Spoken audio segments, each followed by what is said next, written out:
नमस्कार। मैं डॉक्टर शंकर मुनिराय आज अनुसंधान प्रविधि से जुड़े हुए कुछ सवालों का समाधान करूंगा। प्रायः अनुसंधान को लेकर के हिंदी माध्यम के विद्यार्थियों को यह शिकायत होती है कि अनुसंधान कार्य में जो शब्दावली प्रयुक्त होती है उनकी समुचित जानकारी नहीं रहती है। कई विद्यार्थियों ने मुझे यह सूचित किया है कि कोर्स वर्क के दौरान जिस प्रकार से व्याख्यान हो रहे हैं उनमें प्रयुक्त शब्दों को हम लोग समझ नहीं पाते हैं, अर्थात जिन शब्दों का प्रयोग किया जा रहा है उनका व्यवहारिक पक्ष क्या है, इसको जब तक हम नहीं समझेंगे तब तक हम आगे की चीज़ नहीं समझेंगे। विद्यार्थियों ने यह भी बताया कि हम उन शब्दों का यदि शब्दकोशीय स्वरूप देखते हैं तभी हमें आगे का अर्थ स्पष्ट नहीं होता है।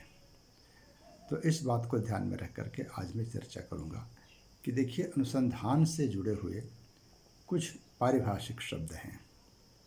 उन पारिभाषिक शब्दों को जानना जरूरी है। कई तरह के शब्द प्रयुक्त होते हैं। बार बार जब कोई बोलता है तो आपके सामने इन शब्दों का प्रयोग बार बार आता है, तो उनके अर्थ को समझना बहुत ज़रूरी है। सबसे पहले हम समझें कि अनुसंधान क्या है। अनुसंधान, हर पीएचडी करने वाला विद्यार्थी अगर उससे पूछा जाए कि आप क्या कर रहे हैं तो अंग्रेजी में बोलता है कि हम रिसर्च कर रहे हैं, और हिंदी में बोलता है कि हम अनुसंधान कर रहे हैं। अब अनुसंधान का शब्दकोशीय अर्थ आप देखेंगे तो कई प्रकार के शब्द मिलेंगे। अन्वेषण भी है, खोज भी है, और भी शब्द मिलते हैं उसके। तो हम आपको यह बताते हैं कि शब्दों का जो है व्युत्पत्ति मूलक जो स्वरूप है उसको समझिए, यानी शब्द कैसे बने हुए हैं। जब उनकी बनावट को हम समझ लेंगे तब उनका अर्थ स्पष्ट हो जाएगा। सर्वप्रथम आप देखिए कि अनुसंधान को, जिसे हम रिसर्च कहते हैं, ये शब्द कैसे बना है। तो इसमें पहला शब्द है संधान, और संधान में अनु उपसर्ग के युग से यह शब्द अनुसंधान बना है। अब आपको संधान का भी अर्थ जानना पड़ेगा कि संधान क्या होता है। तो संधान का अर्थ होता है लक्ष्य, यानी हमारा एक लक्ष्य होता है। जब आप पीएचडी करते हैं तो आपको एक पहले लक्ष्य तय करना पड़ता है। तो पहले आपको वो लक्ष्य क्या होता है, एक विषय होता है, एक टॉपिक होता है, और उस पर आप अनुसंधान करते हैं। तो आपने पहले संधान किया, एक लक्ष्य बनाया, और उस लक्ष्य की पूर्ति के पीछे जब हम चलते हैं, उसकी प्रक्रिया को जब समझने की कोशिश करते हैं तो वह अनुसंधान होता है। यह एक वैज्ञानिक प्रक्रिया है, वैज्ञानिक सोच है। कल्पना कीजिए कि हमने पहले एक लक्ष्य बनाया कि हमको शिक्षक बनना है, यह हमारा लक्ष्य है। तो लक्ष्य के प्राप्ति के लिए, उसकी प्राप्ति के लिए हमें कुछ काम करने पड़ेंगे, कुछ योजनाएं बनानी पड़ेंगी, और उन योजनाओं के माध्यम से जब हम प्रयास करते हैं तो उस निष्कर्ष पर पहुंचते हैं, लक्ष्य पर पहुंचते हैं, तब वह एक सफल अनुसंधान होता है। तो है पहला संधान, और दूसरा है अनुसंधान, यानी संधान के पीछे चलने की जो प्रक्रिया है वह है अनुसंधान। अंग्रेजी में इसको रिसर्च कहा जाता है। जैसे अनुसंधान के पहले अनु उपसर्ग लगा है, उसी प्रकार से सर्च से पहले री उपसर्ग के योग से रिसर्च बना है। यानी पहला है खोज, सर्च मतलब खोज, और रिसर्च मतलब पुनर्खोज, उसके पीछे की प्रक्रिया। तो हम किसी चीज़ को पहले खोजते हैं, हमारे अनुसंधान में एक तलाश होती है, एक विषय, एक समस्या है, एक कोई टॉपिक होता है जिसमें कुछ खोजते हैं। यह खोज नूतन होनी चाहिए, नवीन होनी चाहिए, जो सामान्य है जैसे है उससे नूतन करने की, उसमें कोई नई चीज़ क्या है। जैसे आग है, आग की खोज हुई, उसमें रिसर्च नहीं हुआ, यह खोज है, यह सर्च है कि आग है एक ऊर्जा देने वाली चीज़, ये फिर उसका स्वरूप बदल गया। कहते हैं आग की उत्पत्ति चकमक पत्थर से हुआ या पेड़ों के घर्षण से हुआ, जैसे भी हुआ होगा, एक सर्च है कि ऐसे करने से ऊर्जा का एक स्वरूप बनता है, फिर वह ऊर्जा दूसरे रूप में आने लगी। तो पहले सर्च हुआ अग्नि। अब अग्नि में ताप क्यों होता है, यह रिसर्च का विषय है कि जब हम चकमक पत्थर टकराता है तो उससे ऊर्जा, ताप ऊर्जा कैसे उत्पन्न होती है, यह है रिसर्च है। एक पहले सर्च हुआ, एक रिसर्च हुआ। शक्कर जो है मीठी होती है, यह अनुसंधान नहीं है, यह पहले से खोजा हुआ है। लेकिन शक्कर मीठी क्यों होती है, अगर यह विषय हम लेकर चलें तो यह अनुसंधान का विषय हो जाता है। तो दो शब्द हुए, पहला है अनुसंधान जो कि संधान से बना है, और इसी प्रकार से रिसर्च है जो सर्च से बना है। सर्च, रिसर्च, संधान, अनुसंधान, दो शब्द। तीसरा शब्द है विधि और प्रविधि। देखिए ये हमें पारिभाषिक शब्द हैं जो कि हमें अनुसंधान कार्य में हर विद्यार्थियों को लिए चलता है। एक विधि होती है और एक प्रविधि होती है, मेथड। विधि को अंग्रेजी में मेथड कहते हैं, प्रविधि को क्या कहते हैं, मेथोलॉजी बोलते हैं। मेथोडोलॉजी भी कुछ लोग बोलते हैं, लेकिन मेरे विचार से सही उच्चारण उसका मेथोलॉजी ही है, विधि और प्रविधि। अब देखिए रिसर्च के काम में पहले विधि होती है, किसी भी काम के करने के तरीके को विधि कहते हैं। और थोड़ा सुधार करें कि हम किसी कार्य के करने के सही तरीके को विधि कहते हैं। लेकिन जैसे मान लीजिए चावल बनाना है, रोटी बनानी है, तो उसे बनाने की एक पारंपरिक विधि है कि हम आटा गूँथेंगे, फिर उसको सेकेंगे और रोटी बन जाती है। चावल को उबालेंगे और धोकर को उबालेंगे और भात बन जाता है, चावल बन जाता है। इस तरह से उसकी विधि है। विधि से जुड़ा हुआ है प्रविधि, मेथोलॉजी। इसको अंग्रेजी में मेथोलॉजी कहते हैं, मेथड एंड मेथोलॉजी। तो अब किसी भी काम करने का जो वैज्ञानिक तरीका है वह मेथोलॉजी है। सामान्य प्रक्रिया विधि है और उसके वैज्ञानिक प्रक्रिया को हम मेथोलॉजी कहते हैं, प्रविधि कहते हैं। चावल बनाना है तो पानी में चावल डालने से उबालने के बाद में भात बन जाता है, एक विधि है। लेकिन चावल, कौन सा चावल कितना उबाला जाएगा, उसना चावल है, उसके लिए उसकी प्रविधि अलग है, बनाने की प्रविधि अलग है। अरवा चावल की अलग है, खिचड़ी बनाना है तो अलग है, चावल ही है लेकिन अलग है। इसी प्रकार से रोटी बनाने की एक समान पारंपरिक ट्रेडिशनल विधि है। लेकिन रोटी से अगर हम पूड़ी बनाते हैं, कचौड़ी बनाते हैं, तो उसकी प्रक्रिया अलग हो जाती है। तो यह है विधि और दूसरा है प्रविधि। तो ध्यान रखिए कि सामान्य प्रक्रिया, काम करने की सामान्य प्रक्रिया विधि होती है, और वैज्ञानिक प्रक्रिया, उसकी विशेष प्रक्रिया को हम कहते हैं प्रविधि। अनुसंधान कार्य में हम विधि पर कम, प्रविधि पर ज़्यादा ध्यान देते हैं। इसकी मेथोलॉजी क्या है, यह प्रश्न भी पूछा जाता है। कोर्स वर्क के बाद जो आपका IDC होगी तो उसमें ये प्रश्न पूछा जाता है कि भाई आपके अनुसंधान की प्रविधि क्या है। तो हम जब सिनॉप्सिस बनाते हैं तो उसमें प्रविधि का जिक्र करते हैं कि हमारा अनुसंधान कैसे होने जा रहा है, उसकी प्रक्रिया क्या होगी। तो ये है विधि और दूसरा है प्रविधि। तीसरा है कल्पना और परिकल्पना। देखिए ये शब्द आते हैं, कल्पना और परिकल्पना। ठीक उसी प्रकार से जैसे संधान और अनुसंधान है, वैसे ही कल्पना और परिकल्पना शब्द बने हैं। कल्पना शब्द के प्रारंभ में परि उपसर्ग के जोड़ने से परिकल्पना बन गया। कल्पना क्या होता है? इमेजिनेशन। इमेजिनेशन को हम कल्पना कहते हैं और परिकल्पना को अंग्रेजी में हाइपोथेसिस कहते हैं। प्रायः आपसे यही पूछा जाता है कि आपकी परिकल्पना क्या है, हाइपोथेसिस क्या है। अब कल्पना एक सामान्य इमेजिनेशन है।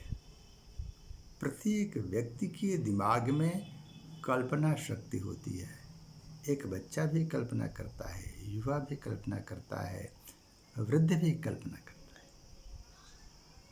यह सोच से अलग की चीज़ है। यह चिंतन की एक ऐसी प्रक्रिया का नाम है कल्पना, जो हमारे बौद्धिक परिवेश से जुड़ा हुआ है। मनुष्य होने के नाते हम कल्पना करते हैं और व्यक्ति को कल्पनाशील होना ही चाहिए। हमारे जो कल्पना होती है उसी के पीछे, उसी के अनुसार हमारा व्यवहार होता है। तो हम रिसर्च में एक कल्पना करते हैं। किसी भी सब्जेक्ट को जब लेकर आप अनुसंधान करते हैं तो आपकी एक कल्पना होती है कि इसमें आगे क्या हो सकता है, यह कैसे होना चाहिए। और जब उस कल्पना को साकार करने के लिए हम जो यत्न करते हैं, जो प्रक्रिया अपनाते हैं, वह परिकल्पना होती है। आपने कल्पना किया कि आज मैं इतना पढ़ूंगा, ये आपकी कल्पना है। लेकिन आपको इतना पढ़ने से मतलब है, आपने ये कहा कि आज से हमने 2 घंटा 3 घंटा पढ़ने का निर्णय किया। ये कल्पना की कि अगर 2 घंटा हम रोज़ पढ़ेंगे, डिसाइड किया। ये कल्पना है कि 2 घंटा रोज़ पढ़ेंगे तो हमारा शोध कार्य हो जाएगा। अब उस कल्पना को साकार करने के लिए आपको योजना बनानी पड़ेगी कि 2 घंटा आप कैसे निकालेंगे। हमें अपने दैनिक रूटीन को व्यवस्थित करना पड़ेगा। जो पहले का रूटीन है उसमें पूरा दिन निकल जाता है, कहते हैं समय ही नहीं मिल रहा है, 10 मिनट का समय नहीं मिल रहा है, हम 2 घंटा कहाँ से निकालेंगे। तो कल्पना को साकार करने के लिए एक परिकल्पना करनी पड़ती है, योजना बनानी पड़ती है कि हम सुबह में जब पहले हम अगर 8 बजे जगते हैं तो हम कल से 4 बजे भोर में जगेंगे। अपने पूरे काम को कब तक निपटा लेंगे, जो ज़रूरी काम करने के बाद में हम और सब क्या करेंगे। क्योंकि कल्पना तक पहुंचने के लिए मार्ग में बहुत सारे व्यवधान हैं, ज़रूरी काम हैं, उनको हम छोड़ नहीं सकते, लेकिन हमको व्यवस्थित करना है अपने को, तभी हम कल्पना को साकार करेंगे। तो कल्पना तक पहुंचने के लिए जो हम व्यवस्थाएं निर्धारित करते हैं उसको हम परिकल्पना कहते हैं। अनुसंधान कार्य में आपका जो लक्ष्य है, जो संधान है, उसको पूरा करने के लिए कल्पना के साथ साथ परिकल्पना, विधियाँ, वैज्ञानिक सोच, वैज्ञानिक व्यवस्था सुनिश्चित करनी पड़ती है और वह होती है परिकल्पना। अगला है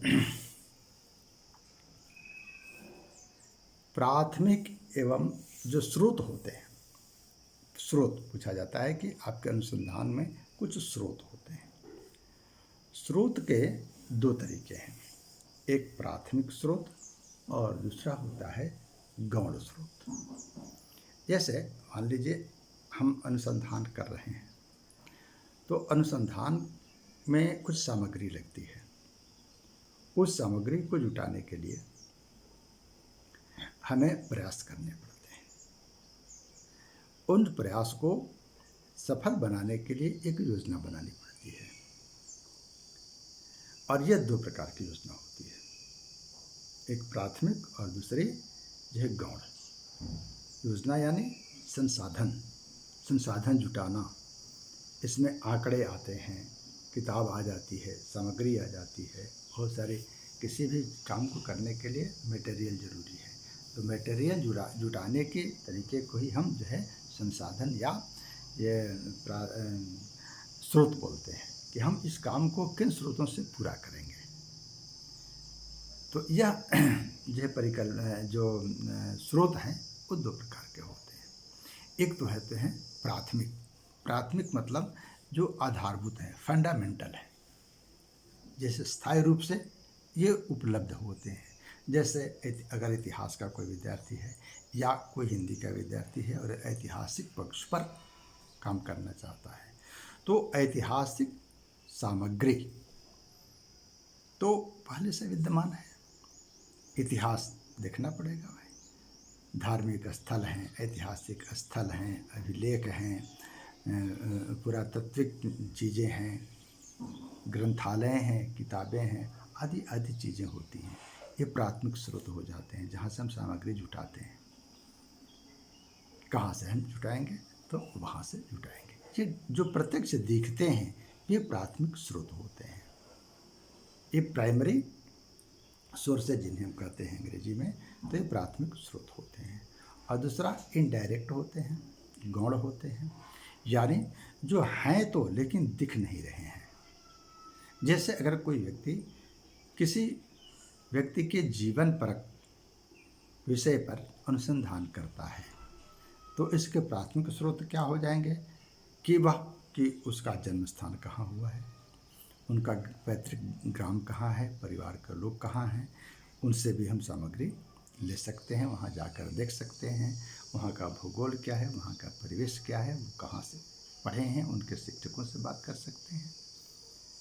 तो ये प्रत्यक्ष जो है प्राथमिक स्रोत हो जाएंगे। और गौण स्रोत ये होंगे कि जो स्रोत हैं उसमें से हम सोच करके निकालते हैं। जैसे उस व्यक्ति का कोई संस्मरण है, तो संस्मरण को पढ़ने के बाद में उसके बारे में नई जानकारियाँ मिल जाती हैं। या उस व्यक्ति पर किसी व्यक्ति ने अनुसंधान किया है, किसी व्यक्ति ने उसकी जीवनी लिखी है, उस व्यक्ति का कोई साथी है, पूर्व परिचित है, तो उससे हम बातचीत करते हैं, वार्तालाप करते हैं, इंटरव्यू करते हैं। तो इस प्रकार उससे भी बात हो जाती है। तो यह जो है गौण स्रोत हो जाते हैं, इनडायरेक्ट। तो दो प्रकार के स्रोत हो जाते हैं। और इन स्रोतों को जुटाने के बाद में हम दोनों को मिला करके एक निष्कर्ष निकालते हैं। प्राथमिक स्रोत, गौण स्रोत। प्राइमरी, इसके डाटा भी कहते हैं, प्राइमरी डाटा और सेकेंडरी डाटा, ये हो जाता है। ये शब्द बार बार आते हैं। आगे है वेरिएबल। वेरिएबल होता है कि आपके वेरिएबल्स क्या हैं, जो गणितीय विधान के अनुसंधान हैं, जिसमें आंकड़े होते हैं, आंकड़ों पर आधारित कुछ अनुसंधान होते हैं। ये आंकड़े तो क्या होते हैं, एक तो गणना के आधार पर होता है, दूसरा प्रश्नावली के आधार पर होता है, और भी तरह तरीके से हम उसमें डाटा बनाते हैं और उनको निकालते हैं। वेरिएबल्स जो होते हैं ये परिवर्तनशील होते हैं, बदलते रहते हैं। किसी भी चीज़ को, जैसे हम अनुसंधान कार्य हमने शुरू किया, लगता है कि हम निष्कर्ष पर पहुंच गए, लेकिन सामग्री जुटाने के बाद में प्राथमिक डाटा हमने कलेक्ट किया, सेकेंडरी डाटा कलेक्ट किया, तो हमारा जो है वेरिएबल है वो बदल जाता है। नहीं, इसमें अंतर आ रहा है। तो अंतर आता है जो हमारा, अगर लक्ष्य जो है, जो निष्कर्ष अगर बदलने लगता है, तो हम उसका विश्लेषण करते हैं, क्यों बदल रहा है, क्या कारण है। तो जो परिवर्तनशीलता है, उसमें जो बदलाव आता है, उसको हम वेरिएबल्स कहते हैं। तो वेरिएबल्स जो हैं, जो परिवर्तनशील होते हैं, संभावनाएं बदलती जाती हैं अनुसंधान के कारण। तो ऐसे तथ्य हमारे सामने आते हैं। अगला शब्द है पुनरावृत्ति। पुनरावृत्ति या रिपीटेशन। रिपीटेशन को दोष माना जाता है अनुसंधान कार्य में, या किसी भी साहित्यिक कार्य में या लेखकीय कार्य में, रचनात्मक कार्य में रिपीटेशन को दोष माना जाता है। यह अनुसंधान कार्य में रिपीटेशन या पुनरावृत्ति जो है बार बार आती ही आती है, और यहीं पर एक अच्छे अनुसंधानी का कर्तव्य होता है कि वह रिपीटेशन से कैसे बचे। यह रिपीटेशन कैसे होते हैं? शब्दों को लेकर के आवृत्ति होती है, एक ही शब्द बार बार आ रहे हैं। भावों की आवृत्ति होती है, एक ही भाव बार बार आ रहे हैं। डाटा बार बार आ रहे हैं। तो आप इस चीज़ से बचना है। जब रिपीटेशन हो जाता है तो अनुसंधान कार्य हल्का हो जाता है, उसे अच्छा नहीं माना जाता है। भावों की आवृत्ति नहीं होनी चाहिए, शब्दों की आवृत्ति नहीं होनी चाहिए। वाक्यांश हमारे तथ्यों के अनुसार, प्रसंग के अनुसार होने चाहिए। इसलिए ज़रूरी है किसी भी विषय के अनुसंधान करने के लिए अनुसंधानी को भाषा की परख होनी चाहिए। देखिए, भाषा बोलना और जानना अलग चीज़ है। बोलना और जानना अलग चीज़ है। उसी प्रकार से भाषा को लिखना दोनों से अलग है। जब हम लिखते हैं तो उसमें व्याकरणिक त्रुटियाँ होती हैं। हमें व्याकरणिक त्रुटियों से बचने के लिए भाषा की जानकारी होनी चाहिए। शब्द योजना, सही शब्द मिले, सही शब्दों का प्रयोग होना चाहिए, सही वाक्यांश होने चाहिए, सही भाव होने चाहिए। अन्यथा हमारे सारे प्रयास व्यर्थ हो जाते हैं। अगर हमने पूरा प्रयास किया और हमने उनको सही ढंग से प्रस्तुत नहीं किया तो हमारा प्रयास निरर्थक हो जाता है। तो आप ख्याल रखें कि हमारे अनुसंधान में किसी भी चीज़ की भाव की आवृत्ति नहीं हो। देखिए, कुछ एक शब्द चलता है प्रॉब्लम्स। कई बार मैंने देखा है कि अगर डीआरसी हो या आईडीसी हो, दोनों में एक्सपर्ट लोग विद्यार्थियों से पूछते हैं कि आपके रिसर्च का प्रॉब्लम क्या है, समस्याएं क्या हैं। यानी कोई भी रिसर्च एक प्रॉब्लम पर आधारित होता है, ऐसा माना जाता है। यानी जब हम विषय का चयन करते हैं तो उसमें कुछ समस्याएं आनी चाहिए और उन समस्याओं को ही हम हल करके एक स्टेज पर पहुंचते हैं। अब देखिए, ये समस्याएं जो प्रॉब्लम्स हैं, अंग्रेजी में प्रॉब्लम्स कहा जाता है। ये प्रॉब्लम्स जो है माने रिसर्च के क्षेत्र में आने वाली समस्याएं, वो प्रॉब्लम। टॉपिक में कुछ समस्या होती है, समस्या नहीं होगी तो अब रिसर्च क्या करेंगे। तो पहले देखिए कि समस्या है कि नहीं। समस्या आनी चाहिए। समस्याओं का समाधान ही क्या है, रिसर्च है। समस्याएं दो प्रकार की होती हैं। एक को कहते हैं समाधेय, हिंदी में बोलते हैं समाधेय, माने जिसका समाधान किया जा सके। और दूसरा है असमाधेय, जिनका हम समाधान नहीं करते। ध्यान दीजिए, बहुत महत्वपूर्ण ये तथ्य है कि समस्या क्या है, समस्या कितने प्रकार की होती है। आपसे पूछा जाता है कि आपने समस्याओं के निदान के लिए क्या क्या टेक्निक अपनाए हैं, कौन कौन से टेक्निक अपनाए हैं।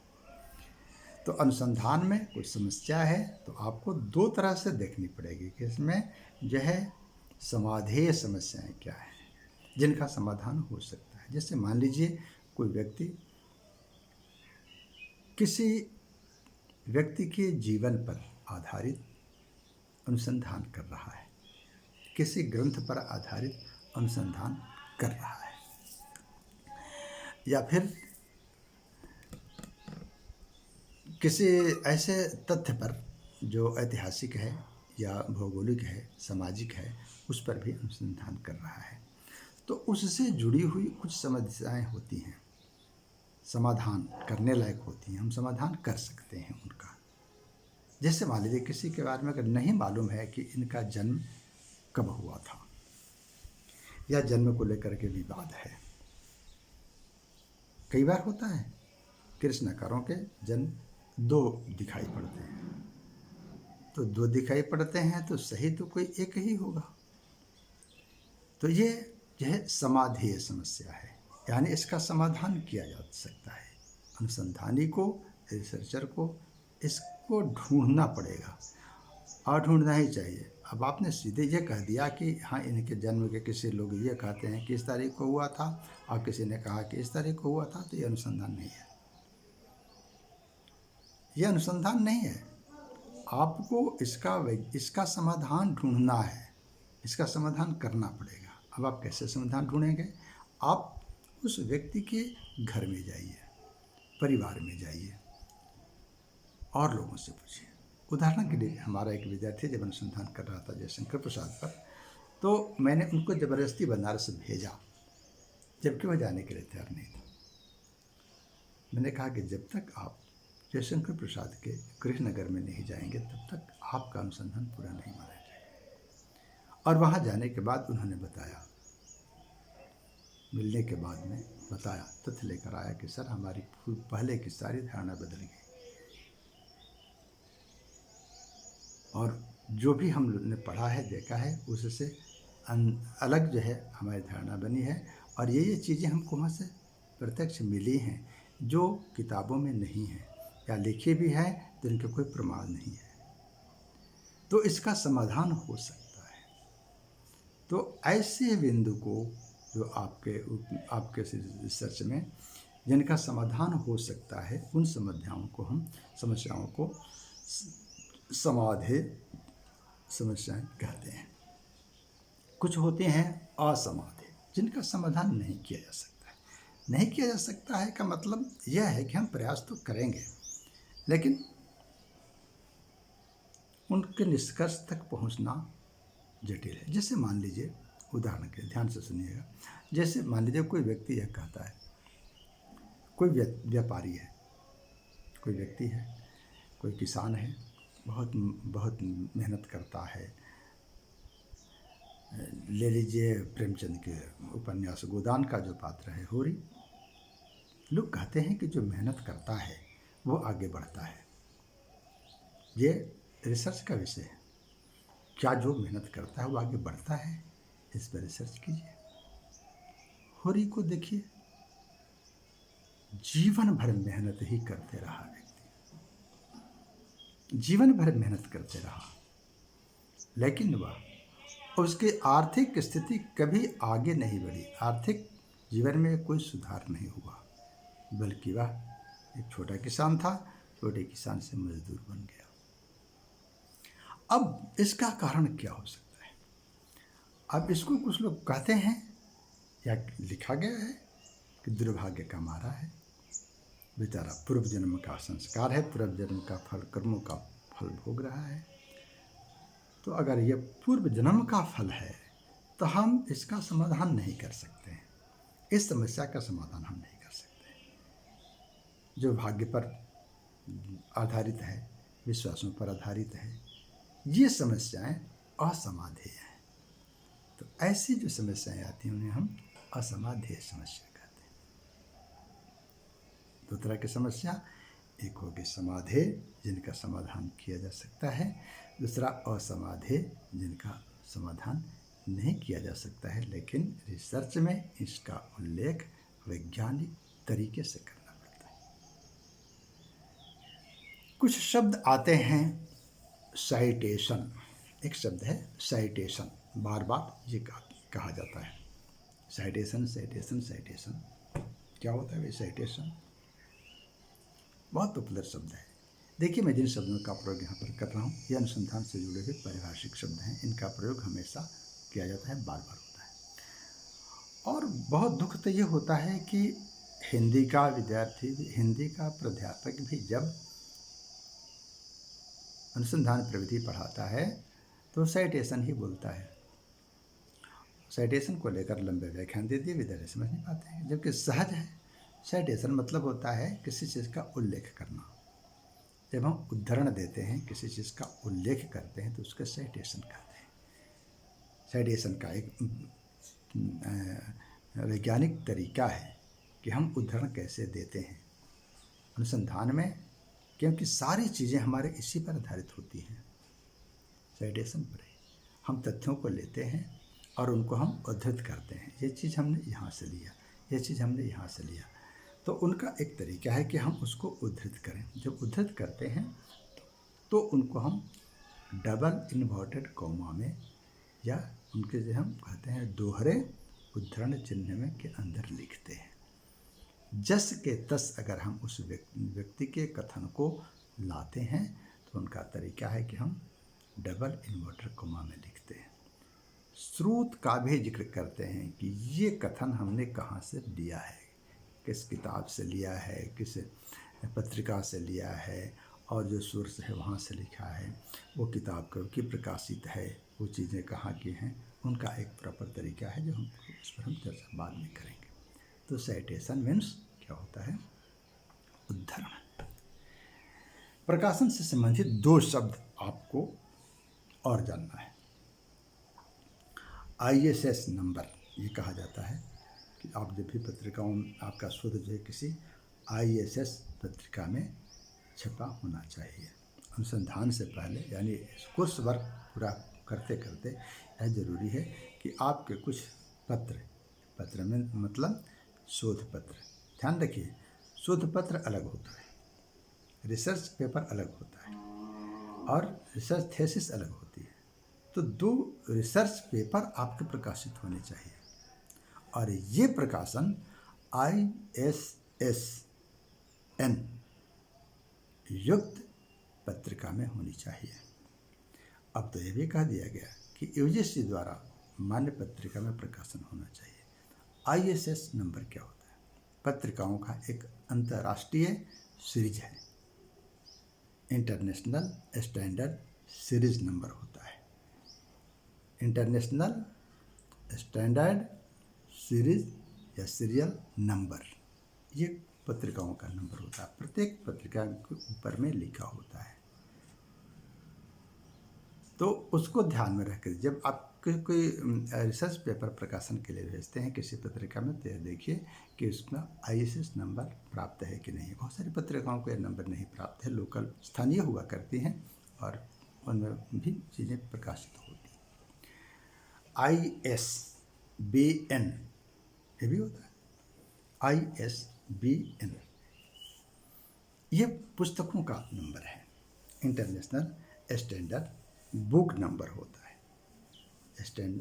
इंटरनेशनल स्टैंडर्ड बुक नंबर होता है। जैसे जो अब इधर की जो किताबें प्रकाशित हो रही हैं, खास करके शोध ग्रंथ आदि, तो ये नंबर बहुत ज़रूरी है और प्रत्येक किताब में ये नंबर होता है। आप गूगल पर इन नंबर को डालिएगा, उस किताब के बारे में जानकारी मिल जाती है, आ जाती है कि ये किताब कहाँ की है, ये पत्रिका कहाँ की है, पत्रिका का ISSN नंबर रहेगा, पत्रिका के बारे में आ जाएगा, संपादक कौन है, प्रकाशक कौन है, कहाँ से छपती है, क्या है, किताब के बारे में, किताब किसकी है, लेखक कौन है, कहाँ से प्रकाशित हुआ है, और उसके बारे में पूरी जानकारी आपको आ जाती है। एक अंतिम शब्द बहुत ही प्रचलन में है आज और शोध पत्रों को लेकर के, प्लेजरिज्म भी बोलते हैं, प्लेजरिज्म भी बोलते हैं, प्लेगरिज्म भी लोग बोलते हैं, प्लेजरिज्म भी बोलते हैं, ये शब्द रहता है। इसको हिंदी में बोलते हैं, प्लेजरिज्म को हिंदी में बोलते हैं साहित्यिक चोरी या शब्द हरण। साहित्यिक चोरी, शब्द हरण, दो चीज़ें हैं। अब देखिए 1953 में UGC की स्थापना हुई। UGC ने उच्च शिक्षा में गुणवत्ता प्राप्ति के लिए बहुत सारे नियम बनाए, बहुत सारे तौर तरीके उन्होंने निर्धारित किए और इधर कुछ वर्षों में इस शताब्दी में ये देखा गया है कि अनुसंधान को लोगों ने व्यवसाय बना लिया है। किसी की सामग्री, जब इंटरनेट का इतना प्रचलन नहीं था, हमारे टेक्निक इतने जो है आगे नहीं थे, तो किसी की भी सामग्री को लोग किसी के नाम से प्रकाशित कर दिया करते थे। अब ऐसा नहीं हो पा रहा है, अब ऐसा नहीं है। अब इसको पहले पकड़ना मुश्किल था, अब आसान हो गया है। तो यह देखा जाता है कि किसी भी शोध पत्र में, किसी भी थीसिस में साहित्यिक चोरी है कि नहीं है, शब्द हरण है कि नहीं है, प्लेजरिज्म है कि नहीं है। इसलिए जब आपका अनुसंधान पूरा होगा और जब आप अनुसंधान को की थीसिस तैयार करते हैं, आपसे एक प्रमाण पत्र लिया जाता है। इसमें आप लिखते हैं कि पूरा काम हमारा मौलिक कार्य है, इसमें हमने अपने विचार रखे हैं, हमने किसी के विचार को चुराया नहीं है। सवाल है कि आपने हजारों किताबें पढ़ी हैं एक रिसर्च करने के लिए, तो सबके विचार तो आपके अंदर आए ही हैं। तो आप कैसे प्रमाण दे सकते हैं कि हमने किसी के विचार को नहीं लिया है? इसका तरीका यह है कि कोई भी चीज़ शब्द धारण या साहित्यिक चोरी कैसे नहीं है। अगर हम किसी के विचार को लेते हैं, किसी के वाक्यांश को लेते हैं, किसी के उद्धरण को लेते हैं और हम ये बता देते हैं, उल्लेख करते हैं कि यह सामग्री अमुक व्यक्ति की है, इस किताब से हमने ली है, यहाँ से ली है, तब वो शब्द धारण नहीं है, साहित्यिक चोरी नहीं है। तो ये प्रक्रिया है। अगर इसके बाद फिर आपकी थीसिस जो है क्या होती है, इसकी सीडी मांगी जाती है। ये सीडी जो है कुछ शुद्ध गंगोत्री या शुद्ध गंगा नाम के जो स्टैंडर्ड जो पत्रिकाएं हैं उस पर डाली जाती हैं और वहाँ पर विशेषज्ञों की समिति है उसको उसकी परख करती है, देखती है। हम लोग भी देखते हैं, हमने कई शुद्ध पत्र जब भी नए आते हैं हमने देखते हैं, उसमें आप भी देख सकते हैं कि जो डाले हुए हैं उसमें, तो उसको पढ़ते हैं, देखते हैं, तो उसमें पता चल जाता है कि आपने कितना अपहरण किया है शब्दों का, तथ्यों का, और उसका उल्लेख नहीं किया है। तो अगर उसमें मानते हैं कि अगर 10% तक ये प्रक्रिया रहता है तो उसको क्षमा मानते हैं। उससे अधिक रहने पर वो अपराध की श्रेणी में आता है और इसके लिए न सिर्फ शोधार्थी या विद्यार्थी बल्कि गाइड को भी दंड देने का विधान है, क्योंकि गाइड भी ये प्रमाणित करके देता है कि इनका ये मौलिक कार्य है। पहले आपसे ये ले लिया जाता है, ले करके, और फिर ये पाया जाता है कि भाई आप दूसरे की सामग्री आपने चुराई है, तो ये अपहरण हो जाता है। फिर उस पर कानूनी कार्रवाई होती है। इस पर हम कभी बाद में चर्चा करेंगे। ये आज हमने आपके सम्मुख 10 ऐसे पारिभाषिक शब्दों को लेकर के यहाँ पर हमने चर्चा की जो अनुसंधान कार्य में बार बार आएंगे और इनको अच्छी तरह से जानना समझना जरूरी है। इसके अलावा भी कुछ शब्द हैं, आप चाहें तो अन्य शब्दों के बारे में भी पूछ सकते हैं, हम उस पर चर्चा करेंगे। वीडियो थोड़ा सा लंबा हो गया, मैं क्षमा चाहता हूँ। आज बस इतना ही। धन्यवाद, नमस्कार।